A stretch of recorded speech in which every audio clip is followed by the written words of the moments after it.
మేమేదో అంబటి రాంబాబు లాగా వేగ్గా మాట్లాడలేము. ఎందుకంటే ఆయన మొన్న మాట్లాడుతుంటే చాలా విచిత్రంగా, ఎందుకంటే పోలవరం ప్రాజెక్టు ఎవరికి అర్థం కాదు, ఎందుకంటే నాకు అర్థం కాలేదు కాబట్టి అంటూ ఉన్నాడు. అటువంటి మేము చెప్పలేము. ఎందుకంటే డయాఫ్రమ్ వాల్ అంటే ప్రతి ప్రాజెక్టుకి ఉంటదని చెప్పాడు ఆయన. డయాఫ్రమ్ వాల్ నాగార్జున సాగర్ కు ఉంటది, బక్రనంగల్కు ఉంటది, ప్రతి ప్రాజెక్టుకి డయాఫ్రమ్ వాల్ ఉంటదని చెప్పాడు. అంతకుముందు జగన్మోహన్ రెడ్డి గారు పాదయాత్రలో పోలవరం వచ్చి డయాఫ్రమ్ వాల్ ఎక్కడ కట్టారు, అసలు కట్టనే లేదు, డబ్బులు తినేశారని చెప్పాడు. అంటే డయాఫ్రమ్ వాల్ భూమిలో కడతారన్న విషయం పాపం జగన్మోహన్ రెడ్డి గారికి తెలియదు.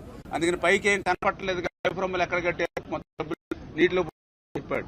డయాఫ్రమ్ వాల్ ఎక్కడ కడతారో తెలియనటువంటి నాటి ముఖ్యమంత్రి, డయాఫ్రమ్ వాల్ ఏ ప్రాజెక్టులు కడతారో తెలియనటువంటి లాంటి మంత్రులు, అంటే వీళ్ళకి క్యూసిక్లకి టీఎంసీలకి కూడా డిఫరెన్స్ తెలియనటువంటి ముఖ్యమంత్రులు మంత్రులు ఉండడం మన దురదృష్టం.